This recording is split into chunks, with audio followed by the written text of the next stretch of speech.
और ममता जी देखिए, जब हमारे श्राद्ध पक्ष की शुरुआत हुई थी तो चंद्र ग्रहण पड़ा था, और शुरुआत ही चंद्र ग्रहण से हुई, और अंत जिस दिन सर्वपित्र अमावस्या है, महालय अमावस्या है, उस दिन सूर्य ग्रहण पड़ने जा रहा है। तो यानी ये जो श्राद्ध है और जो ग्रहण है वो कहीं ना कहीं हमारे कार्मिक कनेक्शंस को दिखाता है। और आज शनिवार है, लेकिन कल जब रविवार, जब ये ग्रहण पड़ रहा है तो सर्वार्थ सिद्ध योग भी है। ये बहुत बड़ा योग है जो हमें श्राद्ध पक्ष में कई सालों के बाद मिला है। इसका मतलब ये है कि अगर हम अपने पितरों को प्रसन्न करते हैं, हम अपने कर्मों को अच्छा रखते हैं, तो यही सूर्य ग्रहण, यही सर्वपित्र अमावस्या हमें अच्छे आशीर्वाद दे सकती है। ममता जी, मैं एक चीज जरूर जोड़ना चाहूंगी। देखिए, जो ब्रह्मांडीय ऊर्जा है वो सर्वभौमिक है। वो हर जीवन पर, मानव जीवन हो या जनजीवन हो या जीव जंतुओं का जीवन हो या पृथ्वी प्रकृति का जीवन हो, सब पर अपना असर डालते हैं, क्योंकि नव के नव ग्रह हर क्षण, हर सेकेंड मानव जीवन पर अपना असर डाल रहे हैं। इसलिए सूर्य ग्रहण का असर मानव जीवन पर, जनजीवन पर, प्रकृति पर पड़ता ही पड़ता है। जी ठीक है, लेकिन सूर्य ग्रहण का समय आपसे जानना चाहूंगी, क्या समय है जिस वक्त ये ग्रहण दिखाई देगा? जी, तो 21 तारीख को रात्रि के समय 10:49 पर, यानी पूरे 11 बजे के आसपास ये ग्रहण शुरू हो जाएगा और 3:24 तक ये ग्रहण की स्थिति रहेगी। 1:11 से 2:22 तक जो पीक पर है सूर्य ग्रहण रहने वाला है। और इस बार सूर्य ग्रहण सदर्न हेमिस्फीयर यानी नाइजीरिया, ऑस्ट्रेलिया, फिजी, इन सब, न्यूजीलैंड, इन सब कंट्रीज में देखने को मिलेगा।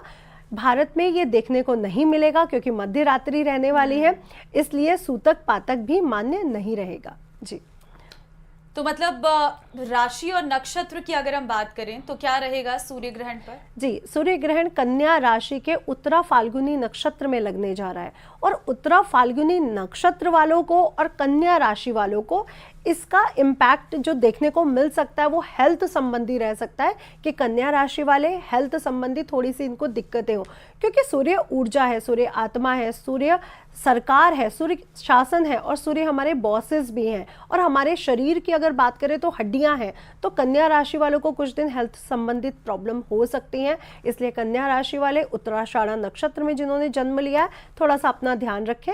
लेकिन सिंह राशि वाले, क्योंकि सिंह राशि का स्वामी ग्रह सूर्य है, इसलिए सिंह राशि वाले भी खर्च से इस समय बचे, ज़्यादा यात्राएं इस समय ना करें तो बहुत अच्छा रहेगा। अगर मैं तुला राशि की बात करूं तो तुला राशि के द्वादश भाव में ये ग्रहण लगने जा रहा है, तो तुला राशि वाले भी निवेश करते समय बहुत सोचे, इस समय यात्राओं से बचे और किसी भी तरह के विवाद से बचे। तुला राशि वालों को निद्रा संबंधित दिक्कत थोड़ी सी देखने को मिल सकती है। वृषभ राशि की बात करूं ममता जी, तो वृषभ राशि वालों को इस समय डिसीजन नहीं लेने हैं, कोई भी बड़ा डिसीजन मत लीजिए और अपने रिश्तों को संभाल के रखिए, बच्चों के साथ थोड़ा सा समय बिताइए तो बहुत अच्छा रहेगा। मकर राशि वाले, मकर राशि वालों के भाग्य में एक ग्रहण लगने जा रहा है, तो इस समय यात्राएं ना करें, कोई बड़ा डिसीजन ना ले, किसी से विवाद में ना पड़े। तो ये 5 राशि वालों को रखना है थोड़ा ध्यान ज्यादा, और जो राशियां हैं उनको वो नॉर्मल है और वो सूर्य का मंत्र जाप करें, गेहूं का दान करें, तो उनके लिए भी यह सूर्य ग्रहण अच्छा रहेगा। लेकिन एक चीज इसमें जोड़ना चाहूंगी कि सभी राशि वालों के लिए इस समय जॉब छोड़ना या अपने बॉस से किसी विवाद में पड़ना या अपने पिता से कोई विवाद करना या बिजनेस में कुछ बड़ा डिसीजन लेने की मनाही है। तो कुछ दिन तक कम से कम कोई जॉब अपनी ना छोड़े, ना ही बॉस के साथ विवाद में पड़े। और अगर कोई सरकार से संबंधित दिक्कतें, कोर्ट कचहरी कुछ चल रहा है, तो थोड़ा सा ये संयम रखते हुए इस समय का पूरा निर्वहन करें, अदरवाइज आपको कुछ दिक्कतें आ सकती हैं। जी, कितने दिन तक इसका असर रहेगा? देखिए, जब चंद्र ग्रहण लगा था तो उसके 90 दिन तक असर रहेगा। तो चंद्रमा जल है, मन है, सूर्य आत्मा है और फायर एलिमेंट है, अग्नि तत्व है, और कन्या राशि पृथ्वी तत्व है। तो इसका असर 90 दिन तक तो रहता ही रहता है, 3 महीने तक। लेकिन यहाँ पर मान्य नहीं है, इसलिए मैं 90 दिन तो नहीं जाऊंगी, लेकिन हाँ 30 से 40 दिन आपको सूर्य ग्रहण का असर देखने को मिलेगा। और चंद्र ग्रहण जो गुजरा है पहले, उसका 90 दिन तक। तो अभी आप देखेंगे ममता जी की कोई जंगलों में फायर संबंधित कुछ आग लग जाना, कोई फायर संबंधित कोई एक्सीडेंट्स होना, दुर्घटनाएं होना, स्पेशली भारत के जो पूर्वी क्षेत्र है वहां पे कोई जंगलों में आग लगना या कोई बड़ी दुर्घटना या सुनामी आना, ये चांसेस बने हुए हैं। और जो समुद्रिक क्षेत्र है यहाँ पे कुछ ना कुछ होने की संभावना है। और अगर हम सदर्न हेमिस्फीयर की की बात करें तो वहाँ के लोगों को भी इस समय फायर से संबंधित कुछ दिक्कतें देखने को मिल सकती है, जैसे गाड़ियों की दुर्घटना हो जाना, एक्सीडेंट्स हो जाना, या जंगलों में आग लग जाना, या फिर अपने घर पर ही गैस से संबंधित आपको इस समय थोड़े से प्रिकॉशंस लेने चाहिए।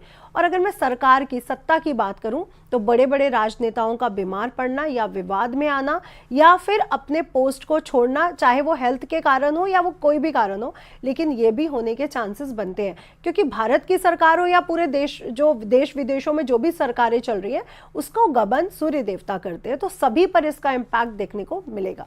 जी। लेकिन अगर मैं बात रिश्तों की करूं तो क्या इस वक्त रिश्ते भी नाजुक हो जाते हैं, उन्हें भी बहुत संभल कर चलनी होती है, क्योंकि आपने अभी नौकरी की बात करी, हेल्थ से रिलेटेड बातें करी हैं। जी, सूर्य हमारा पिता है, तो सभी राशि वालों को अपने पिता के साथ रिश्तों का इस समय बहुत ध्यान रखना होगा, क्योंकि हो सकता है श्राद्ध पक्ष चल रहा है, सूर्य ग्रहण लग रहा है, सर्वपित्र अमावस्या है, तो ऐसा ना हो आपके पिता के साथ या बड़े बुजुर्गों के साथ रिलेशनशिप खराब हो। इस बात का 12 के 12 राशि वाले ध्यान रखेंगे।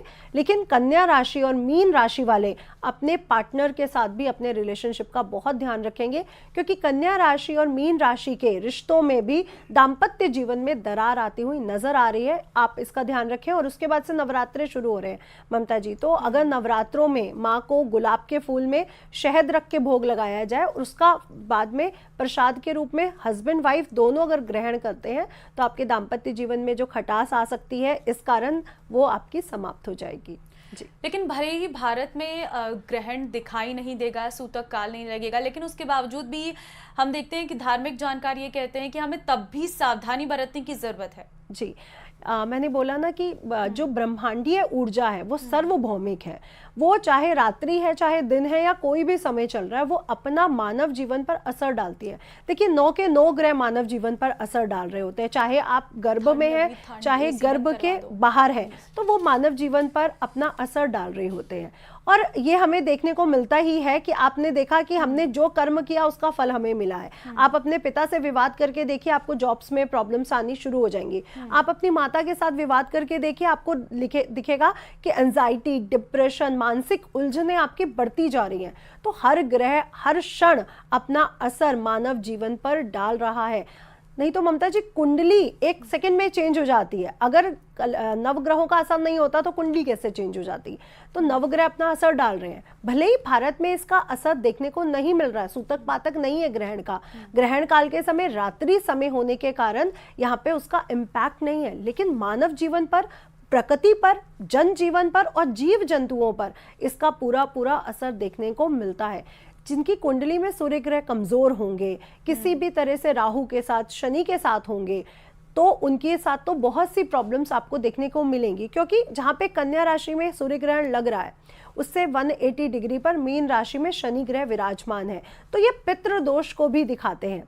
इसलिए जिनकी कुंडली में सूर्य ग्रह कमजोर है उनको बहुत ध्यान रखने की जरूरत इस समय बनती है, चाहे वो भारत में है या वो अनदर किसी भी देश में है, उनको थोड़ा सा ध्यान रखना पड़ेगा। कन्या राशि वालों को, उत्तराषाढ़ा नक्षत्र वालों को और हस्त नक्षत्र वालों को, क्योंकि फॉलोड बाय हस्त नक्षत्र करते हुए आगे बढ़ रहे हैं वो उत्तरा फाल्गुनी की तरफ, तो उनको भी थोड़ा ध्यान रखना पड़ेगा। जी। लेकिन ये ग्रहण किन किन देशों में देखने वाला है, भारत में अगर नहीं देखेगा जी तो? ऑस्ट्रेलिया, नाइजीरिया, न्यूजीलैंड, फिजी, जो सदर्न हेमिस्फीयर पे जितने भी वो आते हैं देश, वहाँ पर ये देखने को मिलेगा।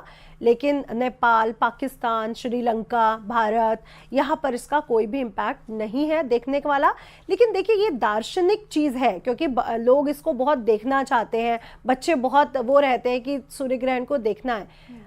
ये दर्शन मात्र तो है ही है, लेकिन इसका इम्पैक्ट विश्व में हर मानव जीवन पर इसका इम्पैक्ट देखने को मिलेगा, क्योंकि ये सूक्ष्म सूर्य ग्रहण है। यानी ये जो सूक्ष्म ग्रहण लगने के कारण ये पूरे विदेश और देशों में हर जगह तो नहीं देखने को मिल रहा है, वो कहीं कहीं देखने को मिल रहा है, लेकिन इम्पैक्ट सब पर डालेगा, हर मानव जीवन पर इसका इम्पैक्ट देखने को मिलेगा।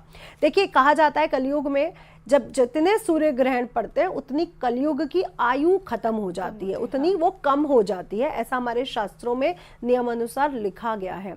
तो मैं यही बोलना चाहूंगी कि सूर्य ग्रहण एक महोत्सव की तरह समझिए। गर्भवती स्त्रियां थोड़ा सा अपना ध्यान रखें, इस समय कोई शार्प एलिमेंट यूज ना करें, इस समय थोड़ा हल्का भोजन करें, क्योंकि रात्रि समय है, जो लोग सोने जा रहे हैं वो सो जाएंगे और जो लोग जागना चाहते हैं वो जागें, लेकिन हल्का भोजन करें।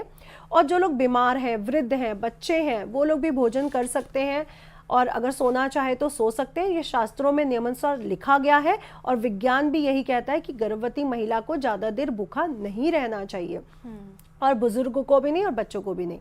लेकिन जो जवान है, जो सूर्य ग्रहण को मानता है, जो सूर्य ग्रहण का सही से प्रयोग करना चाहता है, वो लोग सूर्य ग्रहण के समय अगर सूर्य देवता का मंत्र जाप करते हैं, आदित्य हृदय स्त्रोत पढ़ते हैं, गायत्री मंत्र मन ही मन पढ़ लेते हैं, क्योंकि इस समय देखिए मूर्तियों का स्पर्श करना मना रहता है। भले ही यहाँ पे सूतक पातक नहीं है, पट बंद नहीं होंगे, लेकिन फिर भी रात्रि काल में तो हर मंदिर के पट बंद हो जाते हैं, शयन करवाते हैं हम उनको, तो पट बंद कर दीजिए 11 बजे से पहले।